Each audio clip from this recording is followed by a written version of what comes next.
Alright, today I wanted to make a video talking about what I personally see as the top 5 most disappointing characters in the game. I'm only going to be focusing on characters, not ships, because, well, one, that's what I want to focus on, and two, I don't really use the ships properly per se. What I mean is I'm always on auto with ships. I hardly ever control the ships, so in a way, I don't know anything about the ships. I can't really say what I think is disappointing or not. But the characters, I know enough about them. So, my top 5 list is going to comprise of a wide spectrum of reasons why these characters are disappointing. Whether it's from their initial launch, or it's reworks that weren't that great, or it's just a character that should be good and just really isn't. So, as I said, this is only a top 5 list, so let's get into it. I'm going to do this list from 5 to 1. 1 being the absolute biggest disappointment, and 5 being kind of disappointing. So, that's the scale. As we go up, it's a little more disappointing. So, in 5th, I would have to say Rey Jedi Training. Overall, it's not like she's super terrible, but there are a few things about her that make it like she should be a little bit better than she is. For starters, when she came out, during those days, CG was basically making it so that every new character to come out was better than the last meta. So CLS at the time was the meta, and when Rey Jedi Training was supposed to be coming out, she should have been the new meta. But instead, she just wasn't. She was a failure. CLS could easily destroy her. I remember when she came out, I was worried because I had CLS and I was like, great, now they're going to nerf, essentially, CLS with Rey. I don't care about Resistance, and I really don't care about Rey. So that's why I was disappointed, but it didn't matter. I was still able to easily breeze right through any squad any Rey-led squad, I should say, with my CLS team. In addition, she's also disappointing because she's a Mary Sue. The movies really amp her up to be this super OP character for no reason. Like in Force Awakens, she's got all these abilities for no reason. She can do the Jedi mind trick on the stormtroopers to open the door and unhandcuff her and drop your weapon and all this. No training, First off, there's no reason that she should know about that ability. Second off, there's no reason she should know how to do it. Yet both happen, and then she just progresses on from there. So, being the huge Mary Sue that she is, that should actually have benefited her as far as this character goes. I mean, it's nice that she sucks because nobody's a fan of her being a massive Mary Sue, but still, since canonically that's what she's about, that's what she should have been about in the game. Now, granted, we do have a better Rey. We have GL Rey, which is good, but still, in the context of when Rey Jedi Training came out, there was no GLs yet. She was supposed to be the new top of the line, and she just wasn't. Even to today, she's still not that good. CLS still holds its own. CLS, Han, Chewie, and 3PO as a squad is still awesome. Rey Jedi Training, yeah, you could get by, but it doesn't have the same vibe. Nobody's going out like, oh yeah, I'm totally going to use my Rey Jedi Training team, but people will still use their CLS team. So that's why it puts her in number 5. Number 4 is a guy who everybody has wanted so much more and so much better for, and he finally got it with a massive rework that gave him so many Zetas, and he even got an Omicron in the deal, and yet he's still just lacking. And that guy is right up here. Oops, I went too far. Mace. Yes, at the end of the day, what he is now is incredibly more better than what he used to be. He used to be so worthless in his original design, whatever you want to say, his original kit. Now, he's got 3 Zetas. He had 0 Zetas before. He's got 6 moves. He had 4 moves before. He's so much more of an asset. He's kind of decent in a low-tier Jedi team, but he's also decent in a Padme team now. So he's gained some versatility. He went from not being used at all to quite possibly being thrown in on a defensive team in Territory War or something. But at the same time, he's still just not there. Like, he's just kind of okay. He's just catching up. Like, hey, I'm, not super worthless like a early game character. Like, that's what he used to be, an early game character when CG was just starting, back in 2015. When they first released this game and they were just kind of working through the kinks. So here's this crappy kit we have for Mace. Now they beefed it up a little, so it's like, okay, you're more in line with where you should be, but at the same time, it's just not a very sexy character. First off, I mean, he's one of like the few Grandmasters that we have. In all of the movies, let's just go by the movies at least. How many Grandmasters are there? There's like 3, right? There's Yoda, there's now Luke, and then there's Mace. Like, he's supposed to be super OP, and he's just not in this game. like I have him in this squad now just as like a, not a joke, but just for the purpose of having visuals while I'm talking. But you'd never put him in a team like this normally. If you're going to put a tank in there, you're either going to put Old Ben or you're going to put Kenobi, General Kenobi. You're not going to put Mace. And that's not how it should be at all. Mace should definitely be, this should be a core squad right here, and it's not. It's like, why is Mace there? Let's get him out of there. So, the only thing that's kind of cool about him is he has that resilient defense and like that annoying taunt where he's kind of taunting for like 3 turns. So that's decent as compared to like a normal taunt sometimes. But otherwise, he still needs help. Like, even after a rework, Zetas, and an Omicron, he still needs a lot of work. Even his Omicron's not that good. Like, it's okay. At the start of each other light side ally's turn, a random enemy is inflicted with speed down for 1 turn and Shadow Point, which can't be evaded or resisted. When an ally damages an enemy with Shadow Point, all allies gain 5% turn meter. Like, see what I mean? That's an Omicron. That's super mid. That's just like an add-on to a Zeta. That's not that special. Omicrons are supposed to be special. Omicrons are next level, like Wampa. Wampa's a super worthless character everywhere except for in Grand Arena because of his awesome Omicron. And that ain't the situation with Mace. So, that's why Mace comes in 4th.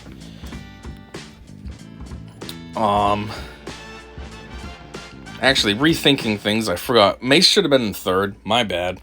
4th should have been my next character, which now is in 3rd, but what are you gonna do?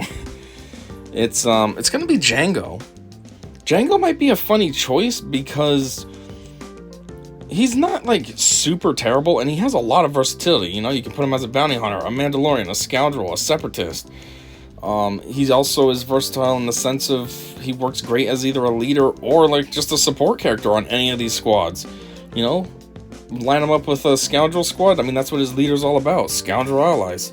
Load him up on a bounty hunter team as the leader. Bounty hunters, it's written right there. But they have 35% offense. So he's pretty versatile.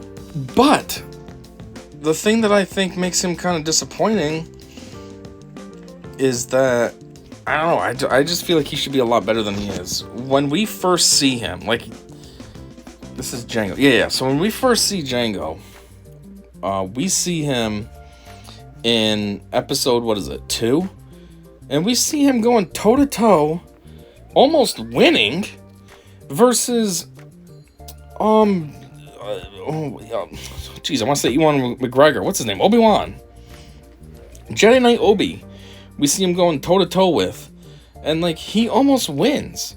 Here's Obi, a Jedi Knight, a well-trained individual who's been trained for basically his whole entire life, because that's how the Jedi Order works. He's got abilities with this mystical force called, well, the Force. He's got a lightsaber. And this guy, literally just a guy with just some suit and a few guns, is almost beating him. Like, from what they had to work with, they meaning CG, they had a lot of like semi-OP stuff to draw from. And instead they just gave us this kind of basic Django. I mean, look who ends up taking Django out at the end of episode 2. Ironically, it's Mace. And why is Mace able to overthrow him? Because Mace is a fucking Grandmaster. Which goes back to what I'm saying about how he's disappointing in this game. Like, Obi-Wan almost lost to Django, and yet the guy that takes him out is like a super OP guy. Like, that's the only way Django was getting taken out. An average guy, and he needs a super high-end Jedi to kill him. And yet this is what we get in the game. I mean, Boba's better than him, and I'm talking regular Boba, not the new one that's based on like the Book of Boba. Regular Boba's better than him. I feel he has a better leader ability. He's got the execute move, which is awesome, especially if you hit it.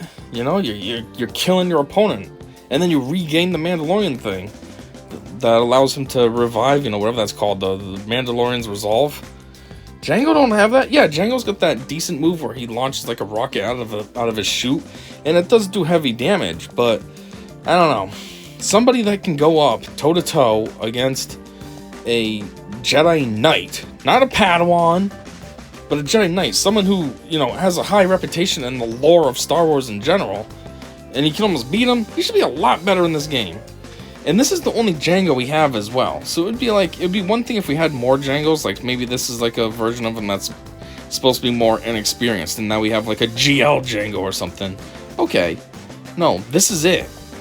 A semi-mediocre Django, like decent enough, but not really OP. You know, under the right leader, he can be a pain. Like, he is mildly a pain sometimes under Dooku leads and sometimes under Newt leads, but like, it's nothing that you can't get around. It's not that much of a pain, it's just a little bit of a pain. Like, oh, why don't you just die? Oh, there we go, I got it. So that's why he comes in 4th/3rd. Accidentally 3rd, should have been 4th. What are you gonna do? Now we're coming down to the top 2. The top 2 are super easy. I had no problem choosing these 2. The other 3 I kind of had to think about. These 2, super easy. First one, the whole entire Inquisitorius faction, minus Reva, which, you know, is kind of annoying because Reva's an idiot. No one likes her. She was like basically a brat in the show. Like, oh, I don't want to follow the leaders, and I don't want to follow you either. Who was the 8th brother that she was mouthing off to, who basically was the 2nd in line? I'm gonna do things my own way. Like, she's just a little brat. And then they make her super OP in the game. I mean, she's not even OP. She got killed at the end, doesn't she? If I'm not mistaken. When Grand Inquisitor comes back out with Vader, don't they kill her? But they make her super OP. But anyways, she's the only one that's a pain in the cock, which I guess in the context of the game is fine because she is very difficult to get. You know, you gotta be able to do the Rise of the Empire territory battle, and then you gotta be able to complete the node that she's on. And for my guild, we usually get about 2 shards of her per territory battle. So, as you see, all I have is 24. So it's not like she's a quick earn, so for her to be OP is fair in the context of a game, but in the context of lore, like, F her. But anyways, overall, the Inquisitors suck. I mean, they're characters that most people have pretty much beefed up, just so that then you can get Grand Inquisitor. Like, I brought mine to Relic 7, but at the end of the day, you need them at least Relic 5, because that's the requirements for the event. And they just suck. They're not that good. They don't... The only one that has any kind of standing about them is 9th Sister. She has pretty good defense, pretty good health, and she can hold her own for a while. And as long as you get enough turns going for, who is it, 7th Sister? Yeah, 7th Sister, she can get that heal going and keep 9th Sister going for a while. But basically, as soon as 9th Sister dies, the whole team's done. Like, that's it. 9th Sister holds it together, and once she's gone, everyone's just dead. And the whole while you have a 9th Sister, they're barely putting up damage as a squad. It's like they're tickling everyone, just massaging them. Oh, oops, did you feel that? Oh, you didn't? Let me try again. But I didn't want to say the whole faction, because that makes 6 characters. 7 if you count 3rd Sister, which I'm not counting her, because like I said, she's kind of an outlier. They made her super OP. But what I really wanted to talk about was Grand Inquisitor. Grand Inquisitor should be really good. He, A, is the leader, and he's the leader for a reason. Obviously, he earned that position. He's better than the rest. He's their leader. Second, you know, he's a legendary character. You have to unlock all these other doofuses, get them to Relic 5, just to be able to unlock him. Like, he should be good. And he's really not. He's on the same level as all the rest of them. Just super mid, super semi-basic. Like, if they're all marquee characters, he's basically a marquee himself, but under a legendary tag. Like, it's kind of dumb. And his leader ability is very disappointing because it benefits him only. If all allies are Inquisitorious at the start of battle, Grand Inquisitor gains defense penetration up and offense up for 2 turns. Doesn't say the rest of the team does, it's just him. Then it says, which can't be dispelled in front of blah blah blah. Additionally, when Purge is inflicted, Inquisitorious allies gain benefits based on the roll for the rest of the encounter. Okay, so here's where everyone else gets a little bit of a gain. But it's only, relatively speaking, a small gain because it's specific to what you are. Like, attackers will gain 2% critical damage, which is kind of useless because you need to get the crit hit to begin with. You never get a critical hit, that critical damage don't matter. You could be on a 1,000,000,000,000% critical damage gain, but if you never hit a crit, that doesn't matter. And then healers and supports, plus 2% potency. Like, okay, potency? It's kind of a random option.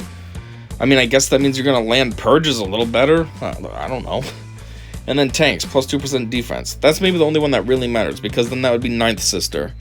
You know, she'd be getting even more defensive, even more tanky, which just makes her even more of a pain in the butt, and she's able to at least hold the rest of the crappy Inquisitorious team together while she's surviving. But anyways, that's it. That's kind of disappointing. Like, what we as a community were hoping for. Well, actually, I guess there's more. I'm an idiot. That's just the last part. That's tier 7. So what's the rest? Empire allies gain 20% max health and max protection and 10 speed. If all of them are Inquisitorious, so they gain an additional 46% max health and max protection and 15 speed. And they're immune to ability block. Okay, maybe that's not so bad then. My bad. I always thought everything was listed right here, but then I just noticed this said gain an additional 15 speed, and I'm like, what? What are you talking about? Still, though, at the end of the day, everyone was hoping that Grand Inquisitor was going to have a leader ability that was kind of like Hera. You know how Hera brings together everyone's uniques? And everyone basically benefits from one another's unique, which is kind of cool. So everyone was hoping that that was going to be the situation with Mr. Grand Inquisitor over here. But instead, nope, that's what we got. Just the weird leader ability that he does have, which, you know, was very disappointing. And then because he's super mid, like, he's just as crappy as the rest of the Inquisitorious faction, it's just kind of like, alright, what makes you so grand when you're on the same level as everyone else? You're a legendary character on the same level as these stupid marquees. Like, okay, cool. Oh, that's another thing, too, just to talk about Inquisitors as a whole. They're supposed to be super OP against Jedi, and they suck. I mean, look at this. This was a whole team of Jedi, and this is probably one of my longest battles so far. Like, so much for being strong against Jedi, you losers. So, yeah. In the number 2 spot is basically the whole entire Inquisitorious faction, minus Reva, but most specifically, Grand Inquisitor, because he just is not very grand. It's very basic. Whoops, sorry, I gotta interject on myself here. As I finished this video, I was going through and editing, and I just realized I totally forgot somebody who really is a piece of crap, all things considered. And he definitely should be in the number 2 spot. When I was planning this video out probably a week or so ago, this is who I meant to have in the number 2 spot, and totally forgot when it came time to record. So let's just push down everyone else I already said. So I guess now I have a top 6 list. And let's proceed. So the actual number 2 character would be Big Ki-Adi-Mundi right here. Ki-Adi-Mundi is very disappointing, very crappy, considering how much of a, especially when you consider how much of a pain in the dick he is to get. For starters, you can't, like, expedite this or anything. He's part of territory battles. It's up to you / your guild on how well they do on the node that he's on, which determines how many shards you get. Typically, my guild, we get, I mean, we don't even get them anymore, because now we're on to the Reva, the Rise of the Empire, territory battle. But before, when we could get him, you'd get maybe 2, maybe 3. And how often do territory battles come around? Like twice a month. So you're maybe getting six shards of him a month, and that's if you're in a good enough guild. I mean, Ki-Adi-Mundi's been in the game for, what, 3 years now? And I only have him at 5-star. A tiny bit of progress towards 6-star. Like, I'm just trying to put this into perspective at how much of a pain in the butt he is to unlock. And all things considered, he's not as good as he should be. For starters, I like seeing him in Squad Arena because typically, when I see a Jedi Master Kenobi squad with a Ki-Adi-Mundi, typically I'm gonna win. I just had one last night that I went up against and beat. That's kind of what made me think of, oops, Ki-Adi-Mundi should be number 2 here. He just doesn't bring as much to the team as he should. Ki-Adi-Mundi in this game is very much like a self-serving character. He works great for himself, but he doesn't really do anything for the squad. He doesn't, and that's the huge problem. It's kind of like he's almost like a selfish Yoda.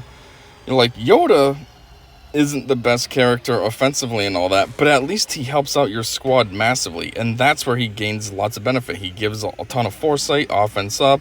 He can steal whatever buffs an enemy has and then spread that to the whole team, so now all of a sudden you have all those buffs that your enemy had. He does a lot of great for his team. Ki-Adi-Mundi, he just helps himself out. And I mean, that's very true for what the character is. If you actually look into Ki-Adi-Mundi as a character, that's kind of what he's all about. He's supposed to be a very self-serving individual. I hear Ki-Adi-Mundi had a ton of kids, and like, he's done some weird heinous things like sacrificing them and everything because he just doesn't care. That's not what he's about.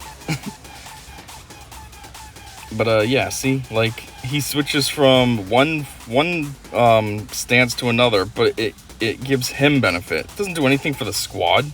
Does this do anything for a squad? No. It's for himself. Let's try this one, the thrust. And defeats an enemy, reset all of his cooldowns, not the team. And then this one, if he's using Makashi form, dispel all debuffs on Galactic Republic Jedi allies and they gain 25% turn meter. Okay, so there's one where he benefits his squad, but he has to be in this certain form too. So if you're not in that form or never go to that form or whatever, then the squad's not getting any benefits. So yeah, this guy is just very self-serving. He's not that good. He's relatively easy to beat. And considering how much of a pain he is, he's probably like the 3rd hardest character to get in the game. Well, you could also rope in there the Conquest characters, but Conquest characters, you get the event at the end of the Conquest that gives you 20 shards right there. So, I don't know. But you could rope in the Conquest characters, but I'm saying 3rd, like you have him and Reva are easily the top 2. They are equally ridiculously difficult because they're only available in a Conquest battle node. And it's hard. And so, you know, depending on how good your guild is, depends on if you even get shards. The 3rd hardest, I'd say, ironically, would be, not really ironically, I'll get into it, is Gas. I said ironically because he actually is someone you can farm for, but his event is super hard for no reason. I mean, they recommend that you have gear 12 characters, but no, that doesn't work. You need to be like Relic 5 to do this, and even then it's like strategy out the ass to be able to complete this. I've been wanting to make a video on the Gas event, but it's so hard that I don't know the strategy. When I finally won, it kind of was just RNG, worked in my favor. I didn't know what I was doing, it just happened, and I was like, I'll take it. So, yeah, but at least Gas, he's very difficult to get, but he's very good, and he's versatile. He works great under a Jedi squad, he works great with clones. You can use them a lot in tons of different areas. Squad Arena, Conquest, territory battles, territory wars, anywhere he's going to be versatile. Same as Reva.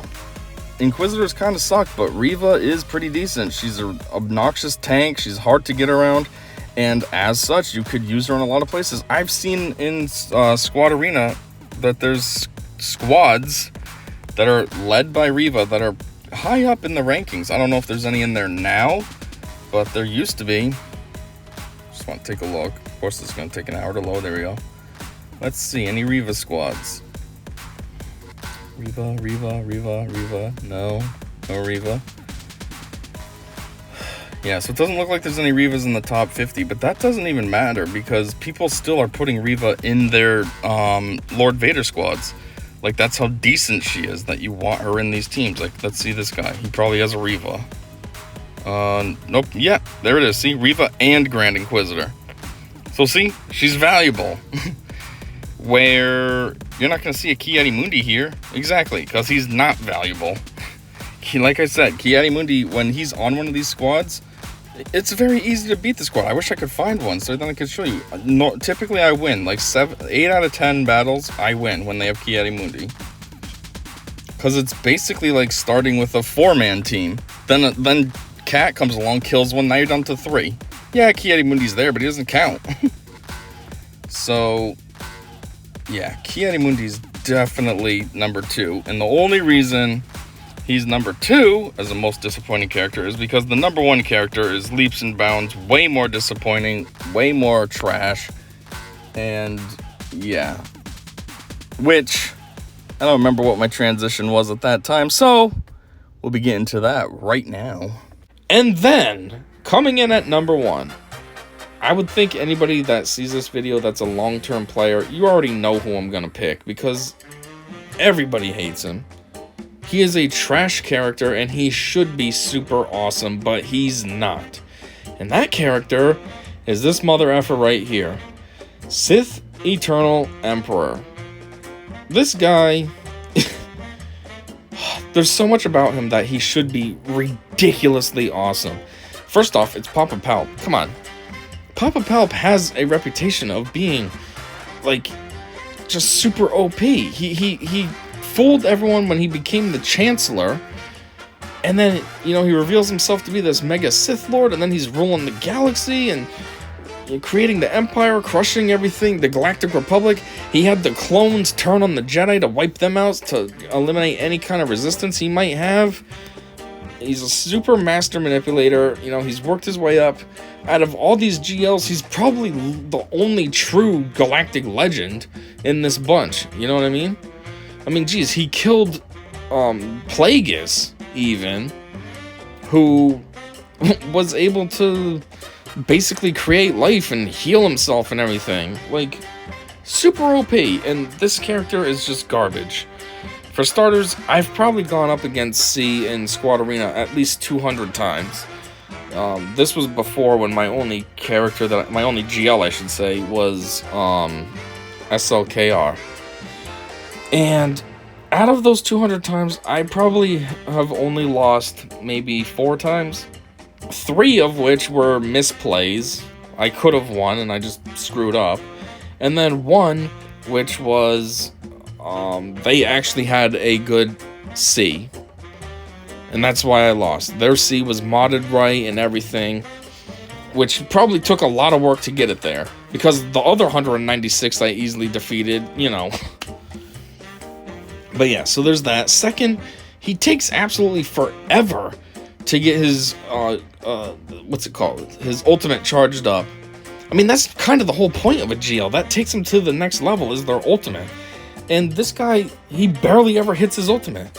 Whether he's my character that I'm using to, you know, go up against opponents like I'm doing in this example run, or he's the enemy, they never go ultimate, I never go ultimate. Like, it's kind of, he defeats his own purpose. Hi, I'm a GL, but I never go ultimate. Yes, when he does go ultimate, his ultimate is awesome. It'll take out 2 characters in 1 hit. It's like a double annihilate right out the gate. But getting there just takes way too long.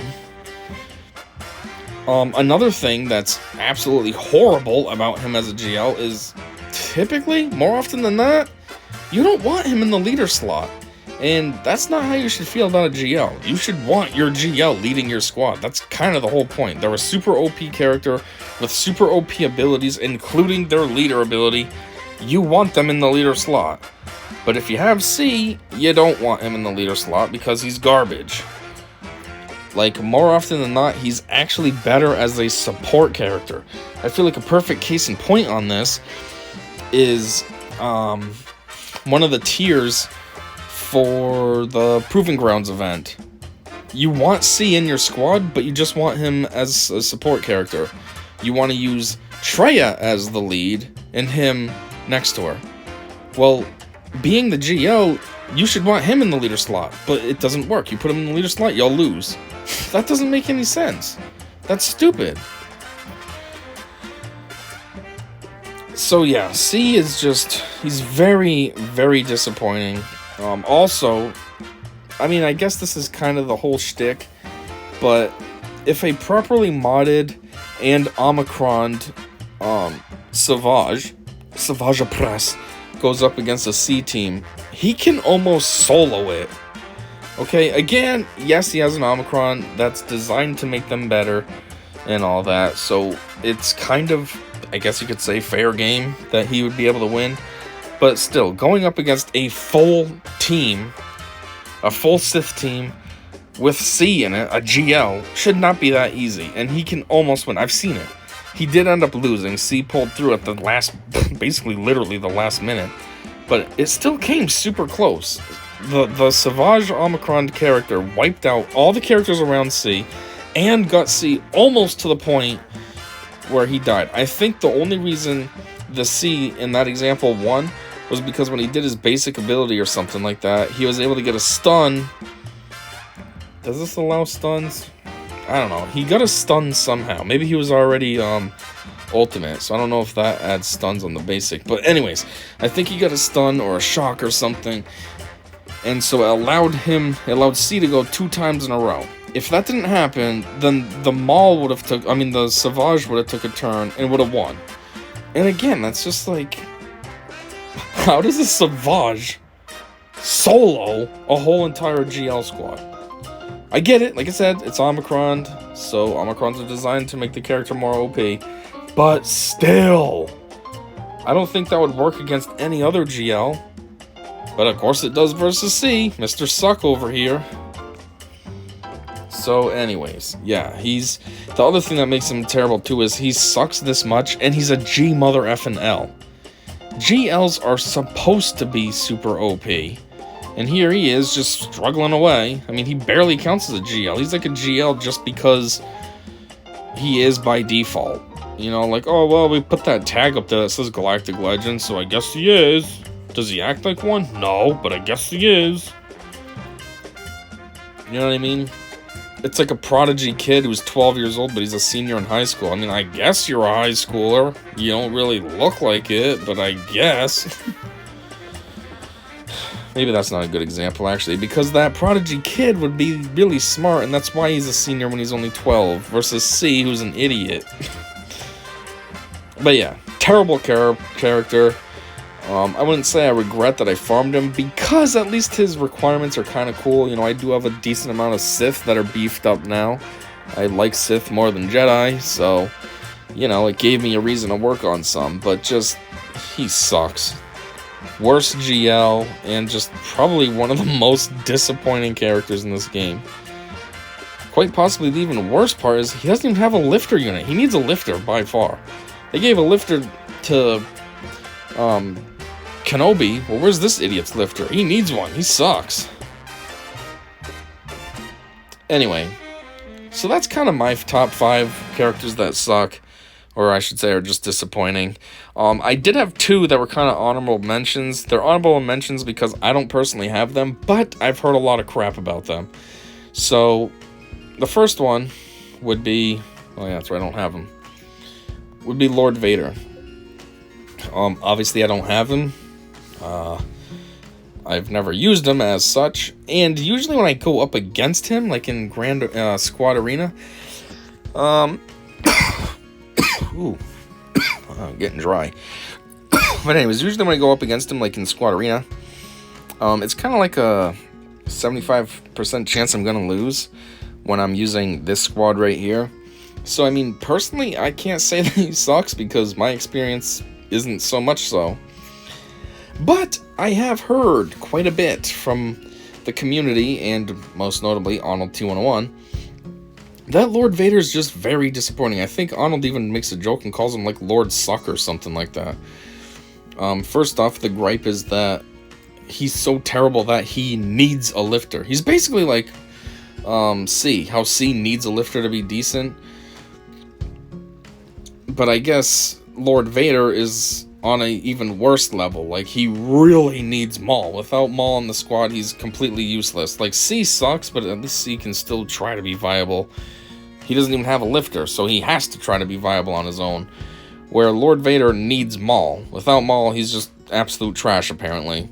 The second thing is, from what I hear, at least from Arnold, is kind of his running joke that Lord Vader's so terrible that even with the lifter of Maul, he still needs another lifter. Either CG needs to give Lord Vader a rework, or they need to give him a second lifter, which, being a GL, first off, needing a lifter shouldn't ever be a requirement for any GL. But if there's going to be a lifter included, it should help raise the power and everything of that GL, hence being a lifter unit. So Lord Vader needing two just really says that, okay, I guess he does suck, because if one lifter ain't doing anything, that's pretty bad. So, yeah. Can't really speak for it from my own experience. And as you see, I'm totally fucking losing here. But I've just heard that there's a lot of disappointment. And it's not just Arnold only. Like, yes, I hear it a lot from Arnold when I watch his videos, but like, I see posts in the forums and stuff complaining about him, how he needs a rework and what have you.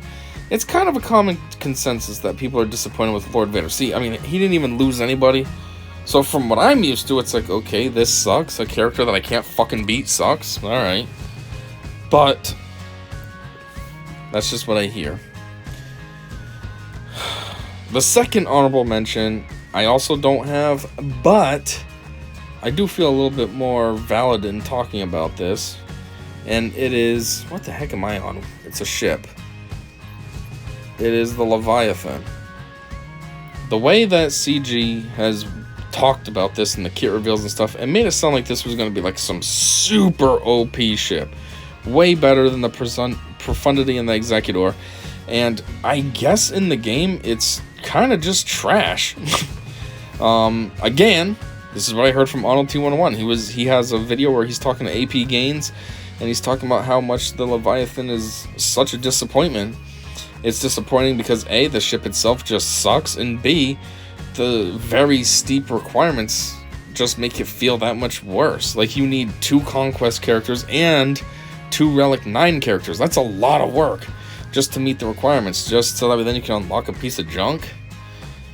That's kind of like what I was talking about with Grand Inquisitor. Like, you need Relic 5 crappy characters just to unlock another crappy character.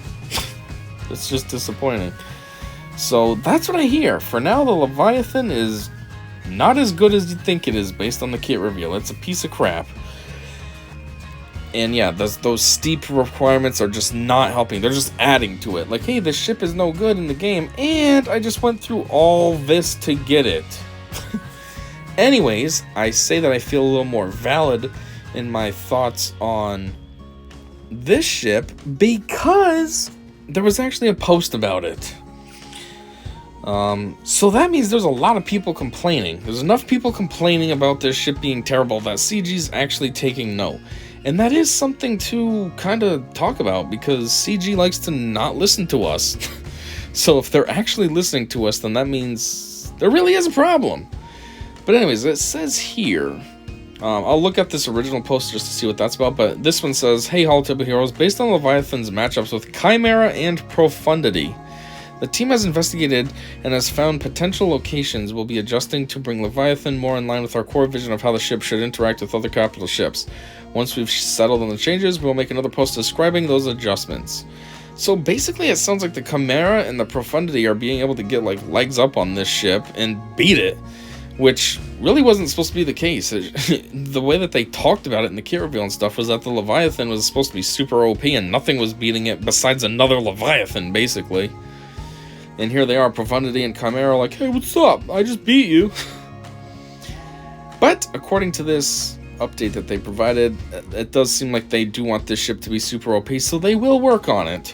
Anyways, original post. Oh. It says, the team has received reports of matchup discrepancies for Profundity versus Leviathan and Chimera versus Leviathan, and will begin investigating them. Thank you for reaching out. This is kind of some slow progress. This was August 10th, and now the new update is on August 22nd, and That's 12 days, and they still don't have any proper changes yet. I mean, if you're a Whaler Kraken and you got Leviathan day 1, you're going on 2 weeks of dealing with this thing being a piece of crap. Like, when you put that into perspective, why is CG dragging their feet so much? I mean, if you're a Whaler or Kraken, you probably spent a lot of money to get this stupid ship, and here you are stuck with a piece of garbage for now while they're dicking around like, oh, I guess we'll fix it sometime. But anyways, that's why I say I feel a little more justified in this one, because, well, it actually does suck. It's even recognized as CG as, recognized by CG as, yeah, whoops, our bad. The ship does suck, we'll fix it. So anyways, yeah, I guess that's all I got. That's kind of my top 5. I wanted to go by top 5 that mattered, because obviously there's other characters you put on here, like Jedi Knight Guardian. She's trash. Or, you know, Night Sister Acolyte or something, like, kind of trash. Or, you know, things like that. I could have also talked about Rose Tico. She's absolute garbage. And she is a gripe in some contexts, actually. She's a gripe in the sense of, if you're working on Rey, it's kind of a waste. Like, you have to get this worthless character up to Relic 5, and it's like, cool. Glad I'm forced to do that. I really wanted my Rose to be Relic 5. But the reason these type of characters didn't make it to the list is because I wanted to talk about the ones that should be better. The ones that have higher expectations. You know, when you go after a GL, you're expecting a super OP character, not a C level character. And I don't mean ABC, I mean SEE, Sith Eternal Emperor level caliber of trash. Or when you work on 5 crappy characters and get them to Relic 5 or 7, you're doing that because you want to unlock a good character, not something that's super mid to below mid, like this doofus is. Or, you know, back in the day, I suppose it doesn't matter nowadays, but back in the day when you think you're going to get the new meta breaker, and instead you end up with, what the heck is she? This, and it's just super mid, and you're still able to beat it with your current meta. It's mildly disappointing, mildly. On one hand, it's cool, like, alright, well, I guess I'm still within the same meta. But, again, if you're a Whaler or Kraken, when she came out probably in, 2018 or so, that would have been disappointing. Like, wow, I wailed on this piece of trash? Or, who else am I talking about? Django. I guess nobody really has any gripes with Django. It's just kind of an observation that I made just thinking about it the other day. I think Django's the whole reason I wanted to make this video in the first place, ironically. Because where was I using him? Oh, I think I was using him versus the Crate Dragon. And I was like, you know, this guy should be way better. Why does he kind of suck? And then it just got me to thinking. And then, well, this video idea was born. And then anyways, yeah, the last one is Mace. You know, he's on this list because you expect him to be good. He's Mace Windu. He's fucking one of the top 2 Grand Masters. And, like, you know, you expect him to be super good. Like, him and Yoda, top 2 guys. Yoda kind of sucks, too, but the reason Yoda's not on this list is because he does awesomely for his team. You know, he spreads buffs around and everything. This move's awesome. He helps his team out. And then, like, when he does this move... Is it this move? I don't know, one of these moves, he'll go and take 2 turns in a row. Usually, yeah, I do this one, then I can take another turn in a row. So you get that ability going. You can steal buffs with this move, I think it is. Or, which one is it? No, this one he steals buffs, right? Which one is it? One of these he can steal buffs, and then he can spread the buffs around to everybody. So, like, he's a decent support. Yeah, he could be stronger offensively. I mean, he is Yoda, but he's still an awesome support. Mace just isn't offering that. He's just there, still. After a huge rework, both facially and kitally. So, that's why he gets on the list. But anyways, this was just something a little different I wanted to do, just to talk about things, to make another video. And yeah, guess that's all I got. So thanks for checking this out with me, and until next time, I said see ya.